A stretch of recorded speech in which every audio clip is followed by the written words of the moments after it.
Hello. There's a saying that says the devil is in the details, and sometimes those details can refer to the restoration of a beautiful car. The details oftentimes are unobtainable and it'll keep you from finishing your restoration. Case in point, this is a housing to a 1941 Cadillac Series 62 Hydromatic. It was the second year offered by Cadillac, and they're extremely rare because not that many people opted for the Hydromatic. This housing, which indicates what gear you're in, it's missing the low and it's missing the neutral. In today's video, we're going to reproduce those 4 tiles. Here at Knob Soup, we recast vintage steering wheels, restore, mold, and cast dashboard knobs, escutcheons, and rubber items for antique, vintage, and classic cars. This is the close-up of that housing for a 1941 Cadillac Series 62 with a Hydromatic transmission. It was the second year they offered this transmission as an option. The car sold for $1,345, and if you paid another $150, you could get the optional automatic transmission.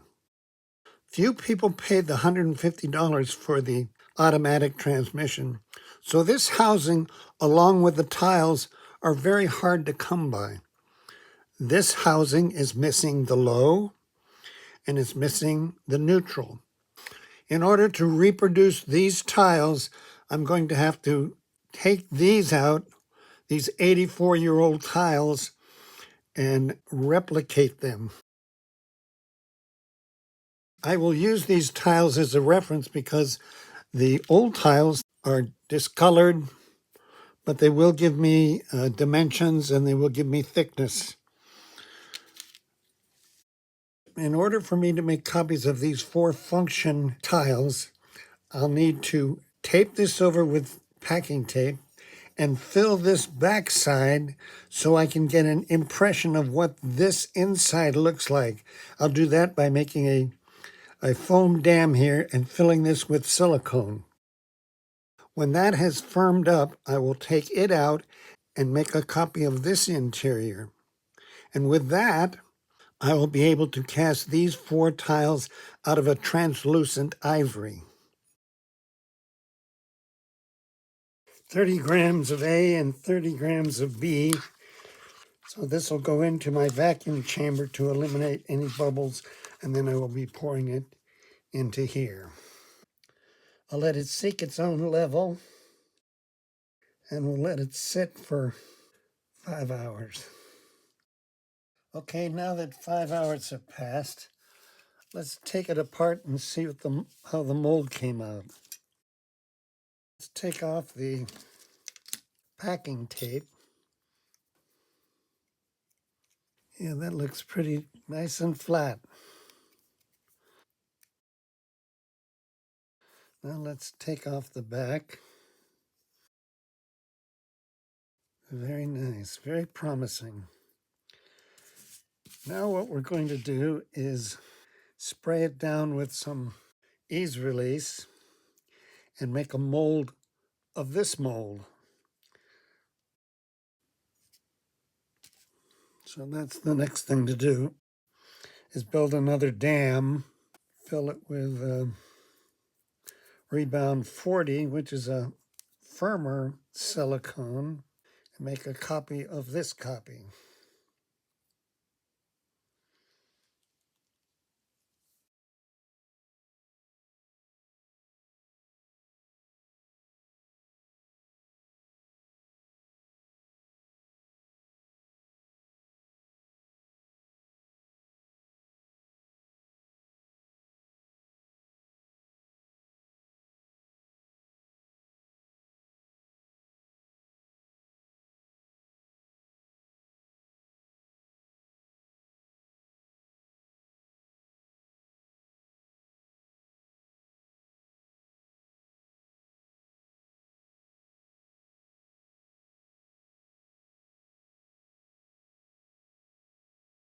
The original housing that was sent to me was missing a low and the neutral.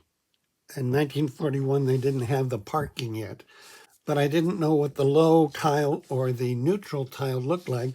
So I searched the internet and I came across this photograph, which showed exactly what I needed and I could use as a reference.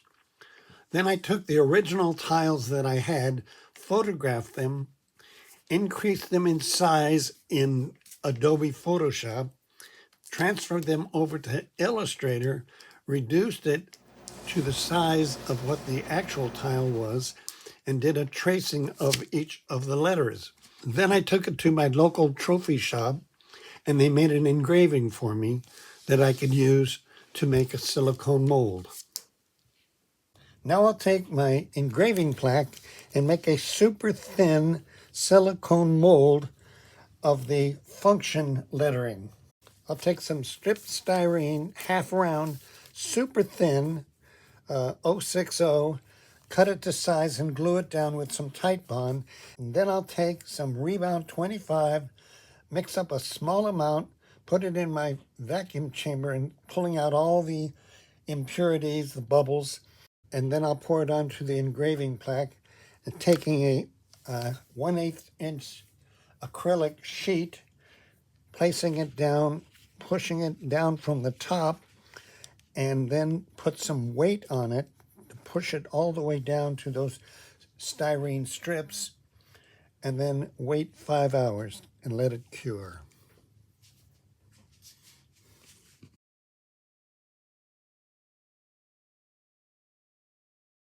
The silicone is firmed up and cured now. Let's take the weights off and the acrylic sheet and see what it looks like.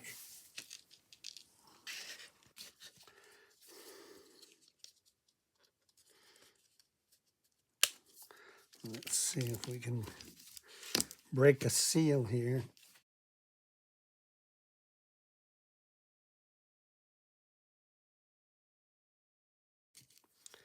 Now that I have the silicone mold with the function lettering on it, we're going to combine it with the mold that I made of the housing. And we're going to marry the two and then cast our first pour and see how it turns out. We're going to put a weight on it to press down the two silicone molds together so it won't leak, or hopefully it won't leak. This is the ivory I'm going to use. I have it around the studio because so many knobs from the 30s were ivory, so I always have this ivory mixed up. We don't need much.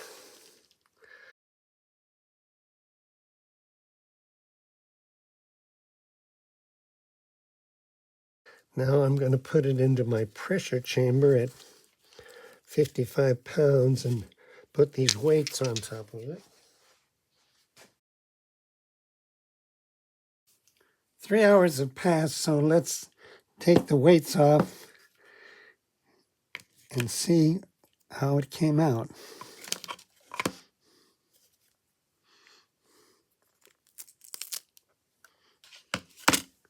Can you see that in the light? I think that's going to be nice. So far, I'm pretty satisfied. After casting, the tiles still have a little bit of flashing on them, and they'll need to be finessed to go inside the holes in the housing. So I took some small files and started cleaning them up and filing them so they could fit.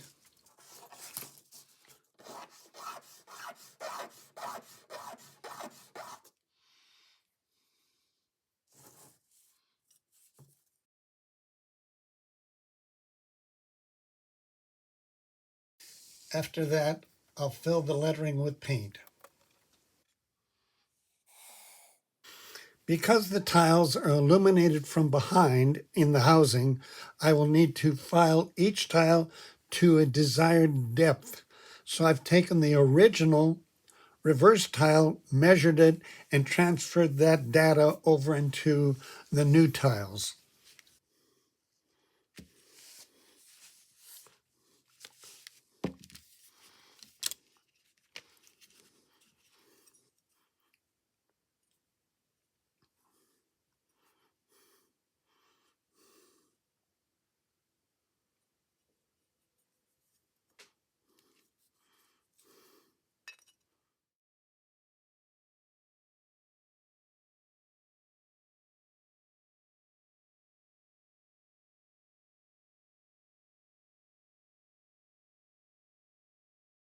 Now the tiles are done, and the housing will need to be sent off to be restored to its original dark brown color.